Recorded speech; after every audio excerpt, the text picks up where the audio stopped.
Aula 8. Ciências. Terceiro bimestre. Tema: RPG. Construindo um plano de manejo. Nono ano do ensino fundamental. Anos finais. Hoje, a aula de ciências será um desafio sobre a construção de um plano de manejo para uma unidade de conservação. Você vai analisar diferentes interesses, reconhecer possíveis conflitos e pensar em decisões que ajudem a proteger a biodiversidade sem ignorar as necessidades das comunidades locais. Esse tipo de decisão não é simples. Uma área natural pode ter espécies ameaçadas, nascentes, florestas e outros recursos importantes. Ao mesmo tempo, também pode ser usada por moradores, agricultores, pescadores, visitantes e trabalhadores que dependem daquele território. Por isso, construir um plano de manejo exige conhecimento científico, participação popular, negociação e responsabilidade. Ao final desta aula, você compreenderá por que um plano de manejo precisa equilibrar preservação ambiental, uso sustentável dos recursos naturais e necessidades sociais. Conteúdos e objetivos. O principal conteúdo desta aula envolve os critérios para o estabelecimento e a gestão de unidades de conservação. Você vai compreender a importância do envolvimento popular e científico na elaboração de um plano de manejo. Também vai perceber a complexidade dos fatores que precisam ser analisados no estabelecimento e na administração de uma unidade de conservação. Esse processo envolve questões ecológicas, sociais, econômicas e culturais. Não basta apenas cercar uma área e proibir qualquer uso. Também não é possível liberar todas as atividades sem avaliar os impactos. Desafio: plano de manejo de uma unidade de conservação. As unidades de conservação contribuem para preservar a biodiversidade e garantir o uso sustentável dos recursos naturais. Elas também protegem paisagens, espécies, rios, nascentes e outros elementos importantes do patrimônio natural. Porém, diferentes grupos sociais podem ter interesses distintos em relação ao uso e à proteção desses ambientes. Uma comunidade local pode depender da pesca, da agricultura ou do turismo. Pesquisadores podem defender a proteção de áreas sensíveis. Gestores públicos podem precisar organizar o acesso, a fiscalização e os recursos financeiros. Visitantes podem desejar trilhas, áreas de lazer e contato com a natureza. Empresas podem demonstrar interesse em explorar recursos ou instalar atividades econômicas. O plano de manejo é o documento que organiza as formas de uso, proteção e gestão de uma unidade de conservação. Ele estabelece regras, zonas de preservação, atividades permitidas, atividades restritas e atividades proibidas. Um bom plano de manejo precisa incluir áreas de proteção, regras de uso sustentável, diagnóstico socioambiental, participação comunitária, fiscalização, estratégias de conservação e ações de educação ambiental. Também precisa conciliar diferentes interesses sem comprometer a biodiversidade e o bem-estar das populações locais. Apresentação das propostas e construção coletiva. A construção de um plano de manejo começa com a análise de diferentes propostas. Cada proposta pode destacar prioridades distintas. Uma pode defender maior proteção das áreas naturais. Outra pode valorizar atividades econômicas sustentáveis. Outra pode enfatizar a participação das comunidades locais. O objetivo não é escolher um único interesse e ignorar os demais. O desafio é construir acordos que tornem o plano viável. Esses acordos precisam equilibrar preservação ambiental, uso sustentável dos recursos naturais e necessidades sociais. Esse processo mostra por que a gestão ambiental depende de diálogo. Uma decisão tomada sem ouvir a população pode gerar conflitos. Uma decisão tomada sem conhecimento científico pode causar impactos ambientais graves. Uma decisão baseada apenas em interesses econômicos pode comprometer recursos naturais importantes.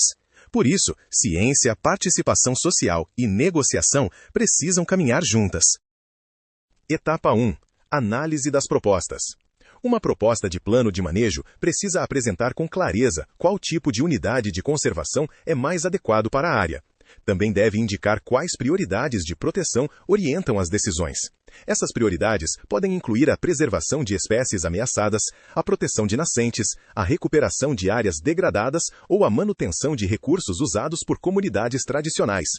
Outro ponto essencial é definir quais atividades podem ser permitidas, quais precisam ser restritas e quais devem ser proibidas. Uma atividade permitida é aquela que pode ocorrer sem comprometer os objetivos da unidade de conservação. Uma atividade restrita pode acontecer apenas em locais, períodos ou condições determinadas.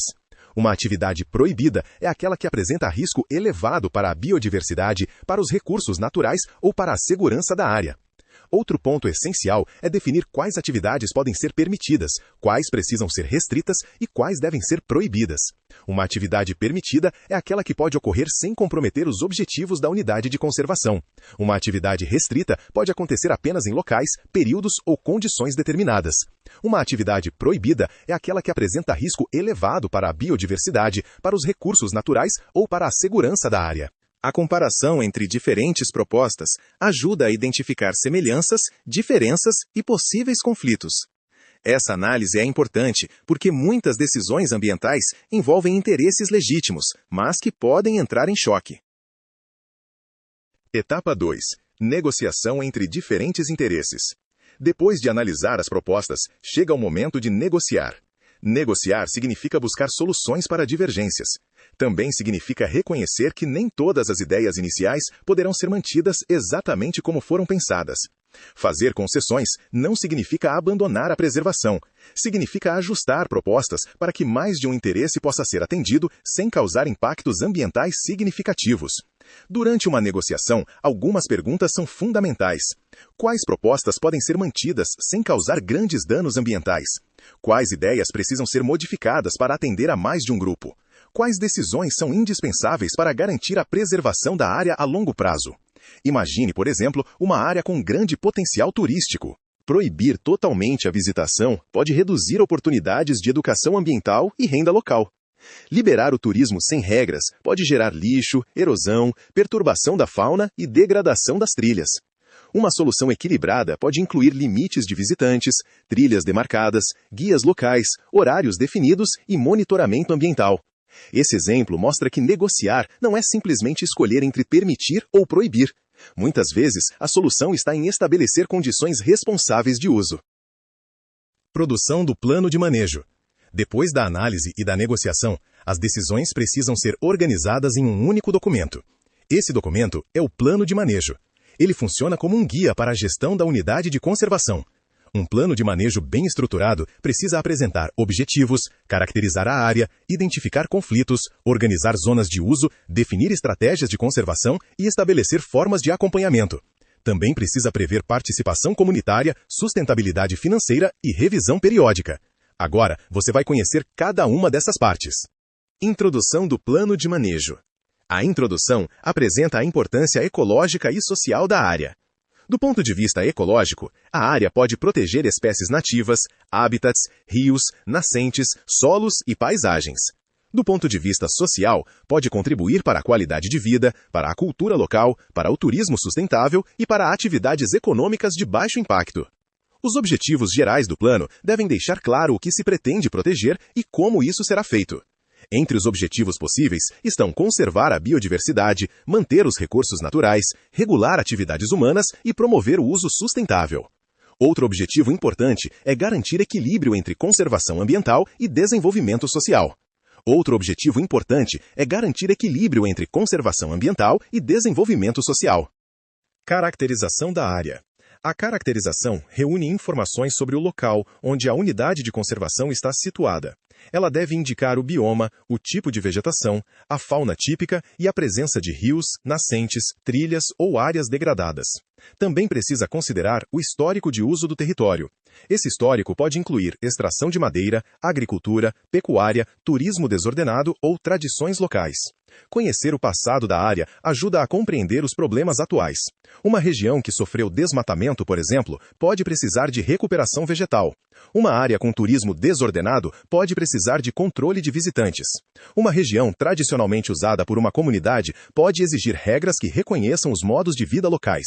Sem uma boa caracterização, o plano de manejo corre o risco de propor soluções inadequadas. Uma região que sofreu desmatamento, por exemplo, pode precisar de recuperação vegetal. Uma área com turismo desordenado pode precisar de controle de visitantes. Uma região tradicionalmente usada por uma comunidade pode exigir regras que reconheçam os modos de vida locais.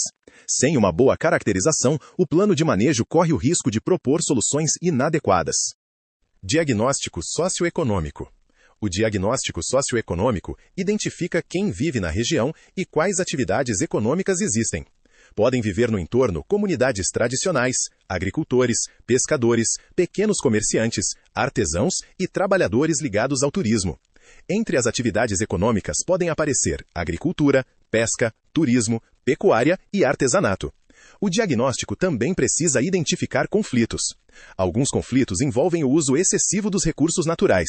Outros estão relacionados à caça ilegal, à abertura de áreas para moradia ou agricultura e à exploração descontrolada. Também podem existir divergências entre moradores, poder público, organizações ambientais e visitantes. O diagnóstico socioeconômico evita que o plano trate o território como se ele estivesse vazio. Unidades de conservação existem em contextos reais, onde pessoas vivem, trabalham e constroem relações com a natureza. Zonificação. A zonificação divide a unidade de conservação em áreas com diferentes regras de uso. Algumas zonas precisam de proteção mais rigorosa. Outras podem permitir atividades sustentáveis. Áreas com grande biodiversidade, nascentes ou espécies ameaçadas devem receber maior proteção. Essas regiões podem ter acesso limitado ou até proibido, dependendo do risco ambiental. Outras áreas podem permitir turismo controlado, pesquisa, educação ambiental ou uso sustentável. Em locais ocupados por comunidades tradicionais, pode haver zonas destinadas a atividades que garantam a subsistência sem comprometer a conservação. A zonificação ajuda a evitar que toda a área receba as mesmas regras. Uma região muito frágil precisa de mais proteção do que uma área já destinada à visitação orientada. Gestão e conservação. A gestão e a conservação reúnem as estratégias usadas para proteger, recuperar e monitorar a área. Uma dessas estratégias pode ser a recuperação de áreas degradadas. Isso pode envolver o plantio de espécies nativas e a proteção do solo. Outra medida importante é o combate a incêndios. Também pode ser necessário controlar espécies invasoras, que competem com espécies nativas e alteram o equilíbrio do ambiente. Áreas muito frágeis podem precisar de cercamento ou acesso limitado. Programas de monitoramento da fauna ajudam a acompanhar populações de animais e identificar riscos. A educação ambiental também faz parte da conservação. Ela ajuda moradores e visitantes a compreender por que determinadas regras existem e como suas atitudes podem proteger ou degradar a unidade de conservação. Uso público. O uso público envolve atividades como turismo, visitação, pesquisa e educação ambiental. Uma unidade de conservação pode ter grande potencial para o turismo sustentável. Esse turismo precisa respeitar limites ambientais. Algumas possibilidades são trilhas guiadas, mirantes, centros de visitantes e atividades educativas. Também podem ser desenvolvidas campanhas de conscientização e ações de observação da fauna e da flora. O turismo sustentável pode gerar renda e valorizar a conservação.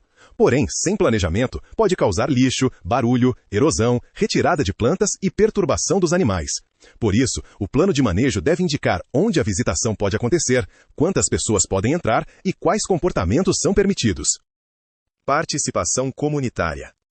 A participação comunitária é essencial para que o plano de manejo funcione. A população local conhece o território, seus recursos e seus problemas. Ignorar esse conhecimento pode gerar regras pouco realistas e aumentar os conflitos. A comunidade pode participar por meio de conselhos, consultas públicas e reuniões de decisão. Moradores também podem atuar como guias, monitores ambientais e trabalhadores da unidade de conservação. Projetos de educação ambiental podem fortalecer práticas sustentáveis. Mutirões e ações de monitoramento também podem incluir a população. Quando a comunidade participa, aumenta a chance de as regras serem compreendidas, respeitadas e fiscalizadas coletivamente. Atividades permitidas e restrições. O plano de manejo precisa dizer claramente o que pode acontecer na unidade de conservação. Atividades de baixo impacto podem ser permitidas. Entre elas podem estar pesquisa científica autorizada, educação ambiental, trilhas controladas e turismo de observação. Algumas atividades podem ser permitidas apenas com restrições. A pesca, por exemplo, pode ter limites de período, local, quantidade ou tipo de equipamento.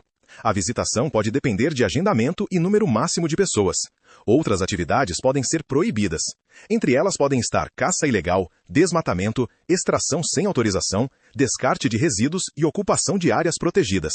A definição dessas regras deve considerar evidências científicas, características da área e necessidades sociais. Fiscalização e monitoramento. O plano de manejo também precisa explicar como a área será acompanhada. Fiscalizar significa verificar se as regras estão sendo cumpridas. Monitorar significa observar mudanças ambientais ao longo do tempo. O acompanhamento pode incluir visitas de equipes, uso de registros, análise de imagens e participação da comunidade. Alguns indicadores ajudam a avaliar a situação da unidade de conservação.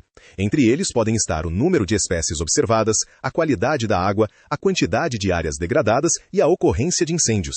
Também podem ser acompanhados o número de visitantes, a geração de resíduos e os registros de atividades ilegais. Sem fiscalização e monitoramento, as regras podem existir apenas no papel. Sustentabilidade financeira. Uma unidade de conservação precisa de recursos para funcionar. Esses recursos podem ser usados na manutenção de trilhas, na contratação de equipes, na recuperação ambiental e na fiscalização. Também podem financiar pesquisas, educação ambiental e estruturas de visitação. As fontes de recursos podem incluir verbas públicas, parcerias, projetos de pesquisa e apoio de organizações. Atividades de turismo sustentável também podem contribuir, desde que sejam planejadas e transparentes. A sustentabilidade financeira não significa transformar a área em um negócio. Significa garantir condições para que a conservação continue ao longo do tempo. Revisão do plano. Um plano de manejo não deve permanecer igual para sempre.